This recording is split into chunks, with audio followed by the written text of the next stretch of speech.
Սփյուռքից ժամանում են Հայաստան մասնակցելու ընտրություններին։ Վերջին օրերին Հայաստան են ժամանում հազարավոր հայեր տարբեր երկրներից մասնակցելու առաջիկա ընտրություններին եւ իրենց քվեարկությամբ աջակցելու գործող վարչապետ Նիկոլ Փաշինյանին։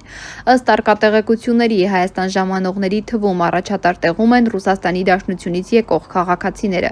որոնց թիվը զգալիորեն գերազանցում է այլ երկրներից ժամանողներին։ Միաժամանակ Հայաստան են գալիս նաեւ հայեր Գերմանիայից, Ֆրանսիայից, Հունաստանից, ինչպես նաև Սփյուռքի այլ համայնքներից։ Օդանավակայաններում եւ սահմանային անցակետում նկատվում է Հայաստան ժամանող քաղաքացիների հոսքի աճ։ Շատերը բացահայտ նշում են, որ իրենց այցի հիմնական նպատակը ընտրություններին մասնակցելն է եւ իրենց քաղաքացիական իրավունքի իրացումը։ Սփյուռքահայ ընտրողների խոսքով նրանք վստահ են, որ առաջիկա ընտրությունները լինելու են արդար եւ թափանցիկ, իսկ ընտրական գործընթացի արդյունքում հաղթելու է առաջատար Նիկոլ Փաշինյանը։ Նրանց համոզմամբ քվեարկության արդյունքները արտահայտելու են ժողովրդի իրական կամքը։ Քաղաքական վերլուծաբանների կարծիքով Սփյուռքի ակտիվ ներգրավվածությունը կարող է էական ազդեցություն ունենալ ընտրությունների ընդհանուր մասնակցության եւ քաղաքական դաշտի վրա։ Պաշտոնական մարմինները դեռևս չեն հրապարակել Հայաստան ժամանած ընտրողների ճշգրիտ վիճակագրությունը, սակայն սպասվում է,